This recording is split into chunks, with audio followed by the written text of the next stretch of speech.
문재인 정권이 들어서며 가장 성공적인 정책은 군을 무기력하게 만든 작업일 것 같다. 북한과 화해를 모색한다는 구실로 제일 처음 착수한 것은 북한의 대남 공격 저지 시설을 철거하기 시작하면서 추진한 것이 군 시설을 무기력하게 만든 정책인데, 이제는 군 자체의 무기력화도 실효를 거두고 있기 때문이다. 그것은 바로 몇 년 전까지만 해도 세계에서 뒤떨어지지 않는 강군으로 추앙받던 한국군이 계속 무기력해지고 있기 때문이다. 한국군이 무기력해지고 있는 실체는 최근 여러 곳에서 드러나고 있다. 얼마 전 북한 감시 초소에서 북한군이 총격에 즉각 응사해야 할 남한 초소병의 K6 중기기관총의 공위가 파손되는 고장을 사건 후에야 발견한 것이다.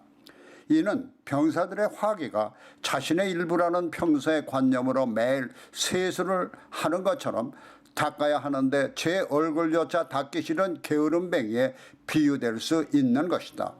또 바로 얼마 후에는 박격포 사격 연습에서 목표물을 무려 1km나 빗나가는 오발사고를 빚을 정도로 해이함을 드러낸 것이다. 또한 국방과학연구소가 최근 사거리 800km 탄도중량 2톤의 신형 탄도미사일을 처음 시험 발사했지만 2발 중 1발은 실패했다는 것인데, 북한이 이미 2017년 11월 사거리 13,000km 탄도중량 1톤의 대륙간 탄도미사일 ICBM-84에 성공했다는 것이고 보면은 그동안 북한에 앞서 있던 미사일 개발 분야조차 이제는 낙후된 것으로 보인다.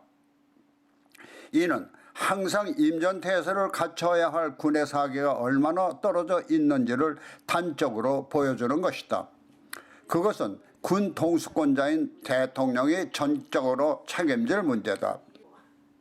군 통수권자인 대통령이 적장의 눈치만 보고 있다면 실제로 군을 강하게 만들어야 할 군 수뇌들인 이른바 장수들이 장절들을 독려하고 유사시를 대부한 강력한 훈련과 기강을 바로잡아야 할 텐데, 쓸만한 장수는 허황한 구실을 붙여 제거하니까 비겁한 장수들은 오히려 적장의 눈치만 보고 있는 통수권자의 눈치만 살피며 몸보신만 하게 되니까 군기가 문란해지고 훈련도 해이해지며 군 자체가 무기력하게 될 것은 당연하다.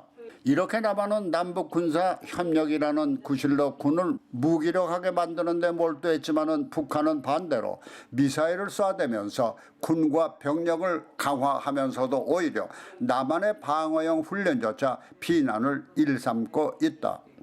그럴 때마다 남한의 군 통수권자는 당당한 대처보다는 적장의 저자세를 취하며 오히려 자기 군을 책망하고 있으니 군의 사기가 저하될 것은 당연하다. 지난 5월 6일 한국군은 서북도서 합동방어훈련을 실시하자 이틀 뒤 이를 비난하고 나온 북한에 대해 당위성을 떳떳이 강조하고 제 편을 칭찬해야 할 청와대가 오히려 자기 군대 고위 당국자들을 불러 질책했다니 사기가 떨어질 것은 당연하고, 제 편을 질책한 군 통수권자는 과연 어느 나라의 군 통수권자인지 분간을 할 수가 없게 만드는 것이다. 또 얼마 전 북한에 동해안 무력 도발을 가정한 6회0 합동 사격 훈련을 느닷없이 날씨 핑계로 연기하면서 군 내부에서는 날씨보다는 북한의 눈치를 본 것이 아니냐는 의혹이 제기됐다는 것이다. 그도 그럴 것이 실전에 대비한 훈련이라면 흐린 날씨에 적이 침공했을 때 날씨 때문에 방어를 할 수 없다는 핑계와 같은 것이고 보면은 납득하기가 힘든 것이다. 게다가 얼마 전에 서북도서 합동훈련 후에 군 고위 당국자들이 청와대의 질책을 받았다는 것과 견주어 본다면 더더욱 납득이 가지 않는 것이다. 이렇게 앞서가던 남한의 군사력이 불과 몇 년 만에 무기력하게 되고 있는 원인은 무엇일까? 아마도 북한과 화해의 물꼬를 트겠다고 야심차게 진행해온 문재인 정권이 실행하는 군의 무기력화 정책이 실효를 거두는 것이 아닌가 생각된다. 그도 그럴 것이 군 통수권자인 대통령의 갖가지 행사에 따른 행보를 봐도 느껴진다. 국가의 안위를 위해서 희생된 군 장병의 추모식 등에는 인색한 발걸음을 하면서 정권 창출에 둘러리 역할을 한 것으로 치부하는 세월호나 아직 그것이 정의로운 저항인지 아니면 국가전복을 향한 폭동인지 모를 아리송한 갖가지 행사에는 열심히 모습을 드러내는 군 통수권자의 행보에서도 엿보이는 것이다. 결과적으로 문재인 정권이 들어서며 가장 성공적인 정책은 군을 단시간 내 무기력하게 만든 작업이 될 것 같다.